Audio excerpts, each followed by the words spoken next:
Alors, nous sommes au Burkina Faso. Burkina Faso, très beau pays, mais très chaud. La chaleur humaine est aussi chaude et réelle. Il faut expérimenter ça pour comprendre. Super endroit, très bonne humeur, incroyable. Au Burkina Faso, les militaires maliens, ils sont partis pour une correspondance, une collaboration. Bravo, bravo, collaboration militaire. Acclamez, acclamez s'il vous plaît. Acclamez encore, acclamez, acclamez. Pourquoi vous êtes paresseux comme ça? Acclamez, acclamez. Ok, ok, on y va. La coopération militaire entre le Burkina Faso et le Mali. Des officiers militaires en voyage d'études au Burkina Faso. Intéressant. Vous savez, dans l'habitude, généralement, on envoie des militaires aux États-Unis, en Europe, pour aller apprendre, okay, pour aller acquérir de l'expérience. Généralement, c'est ça, n'est-ce pas? Mais ce n'est pas ce qui se fait au Burkina Faso, ni au Mali.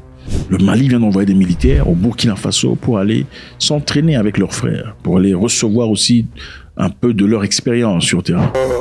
Nous venons de sortir d'un briefing avec le CIO et cela avait pour but de permettre aux stagiaires de voir la manière concrète dont les forces armées burkinabées sont en train de conduire les opérations. Et nous en avons tiré beaucoup de leçons.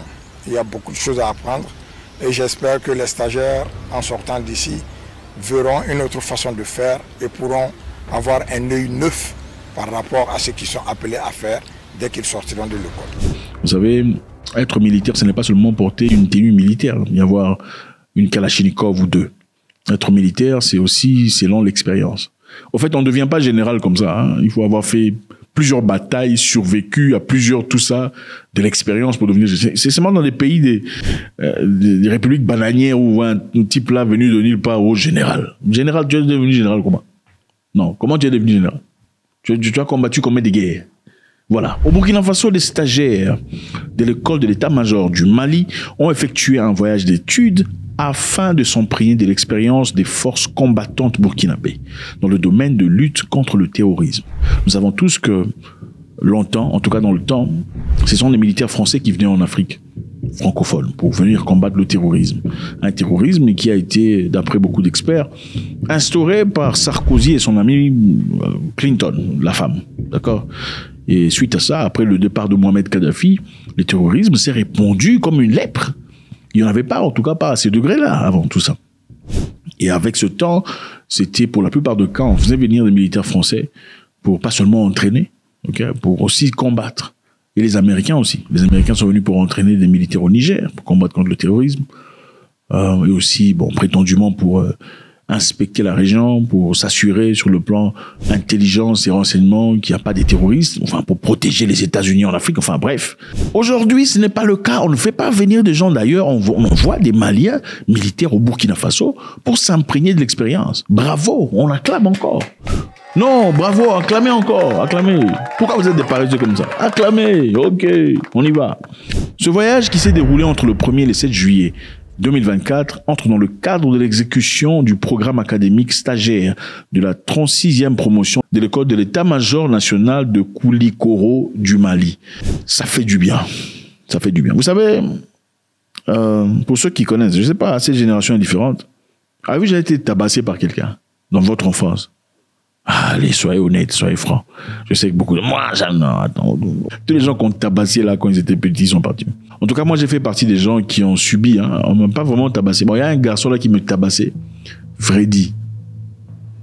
Si je le vois, je veux le montrer. Je n'ai pas oublié. Donc, quand on te tabasse, quand tu es encore petit, tout ça, on te menace, machin, histoire. C'est intéressant comme expérience. Moi, je me souviens, il y avait un autre monsieur là qui nous ordonnait à emmener... tu m'emmènes des sandwichs à l'école. Toi, tu m'emmènes des sandwichs. Toi, il faut mettre la beurre. La beurre que tu as mis là, c'était petit. Oui. Demain, il faut emmener avec la beurre. S'il n'y a pas de beurre, tu vois. Bref. La question est, tu as des enfants finalement. Une personne qui t'a opprimé dans le passé, une personne qui t'a pressé comme ça. Tu enverras ton enfant aller apprendre de lui, acquérir une certaine connaissance auprès de cette personne. Ou parlons d'histoire. Que cette personne lui apprenne sur l'histoire de ton père. Certainement pas. Pourquoi tu ne le ferais pas? Parce que cette personne raconterait une histoire où tu ne seras pas héros à ton fils. Pourquoi nous on le fait? Moi, ça m'étonne. Okay. Ça m'étonne de voir que les Africains envoient leurs enfants aller apprendre sur l'histoire auprès des personnes qui ont été des oppresseurs. Vous pensez que c'est quelle version de l'histoire qu'on va vous raconter? C'est la version du gagnant. Ça fait du bien de voir ces 3 pays travailler ensemble. Mali, Burkina Faso, Niger. Il y a quelques jours, ils se sont réunis pour former une confédération officiellement et se retirer peu à peu de la CEDEAO, pour de vrai. Nous pensons tous qu'en réalité, la CEDEAO pensait que c'était de la plaisanterie. Parce que bon, il faut le dire, généralement, les Africains sont des plaisantins. Il faut dire. Ils disent, je m'en vais.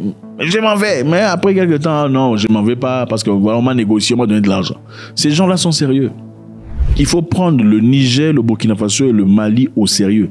Ils sont très au sérieux. C'est la volonté du peuple souverain de quitter la CEDEAO. Et je vous parie que la CEDEAO est en train de discuter sur comment déstabiliser ces gens. C'est aussi simple que ça. C'est simple.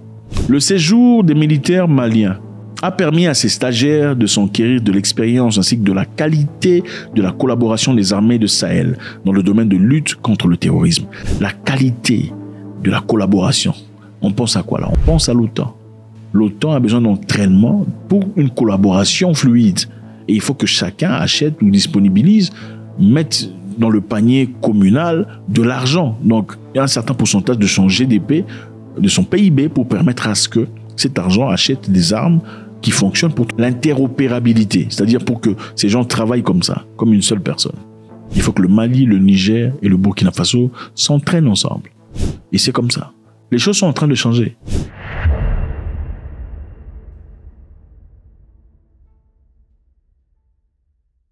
Alors, notre cas numéro 2, il s'agit ici des États-Unis d'Amérique. Abidjan a donné son accord pour l'installation d'une base militaire américaine près de la ville, au Djenné. Intéressant, les amis, vous voyez.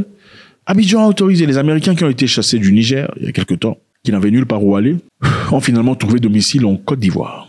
Et d'après ce qui est dit, le porte-parole du gouvernement ivoirien n'a pas souhaité officialiser l'information. Pourquoi on ne veut pas officialiser l'information? C'est une information qui est disponible, il faut simplement l'officialiser. C'est ça. Chassés du Niger, les États-Unis redéploient leurs dispositifs militaires en Côte d'Ivoire. On a vu ici il y a quelque temps, au Niger qui est là, on a demandé aux militaires français de quitter le pays.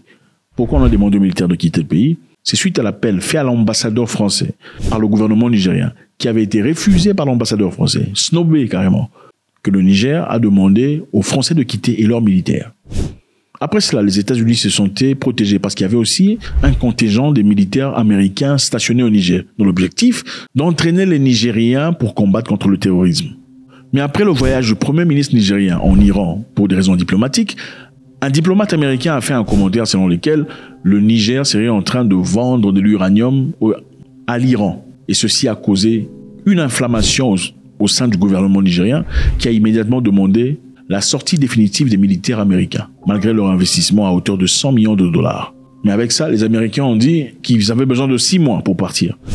6 mois, pourquoi? On ne sait pas trop. En réalité, ils ont dit qu'ils avaient des éléments secrets, des choses qu'on ne devrait pas savoir, qui sont au Niger, dont la sortie doit être méticuleusement entretenue. Vous êtes dans le pays de quelqu'un avec des choses dont l'hôte n'est pas censé savoir. Et il vous faudra 6 mois pour quitter. Incohérent, n'est-ce pas? Bref, les Américains ont quitté, pas avec bonheur, il leur fallait trouver un endroit de recours pour garder leur présence en Afrique. Enfin, ils croient avoir trouvé en Côte d'Ivoire. Abidjan a donné son accord pour l'installation d'une base militaire américaine près de la ville d'Odiéné, au nord-ouest de la Côte d'Ivoire. Le commandement des États-Unis pour l'Afrique, Africom, est contraint de revoir son dispositif et repositionnement de ses effectifs dans la région depuis que la junte à la tête du Niger, la junte, entre parenthèses, a exigé en mars le départ de ses troupes du pays. Une décision prise au nom de la souveraineté nationale et des intérêts et des aspirations du peuple. Récapitulation. Les militaires maliens sont au Burkina Faso pour un entraînement militaire, acquérir pas seulement de la connaissance, mais aussi de l'expérience militaire burkinabé. Les États-Unis ont officiellement quitté le Niger, bon, pas exactement, pas complètement, mais sans officiellement, sans vraiment le dire, repositionner en Côte d'Ivoire. On ne peut malheureusement pas partir et finir sans nous rappeler cette histoire. Il y a cela plusieurs années, Laurent Gbagbo, après avoir réclamé le recomptage des votes, avait été bombardé par une force étrangère stationnée dans leur pays, dans ta maison, dans ta patrie, bombardée par une force, forces militaires. Est-ce qu'on apprend ou on n'apprend pas? God bless.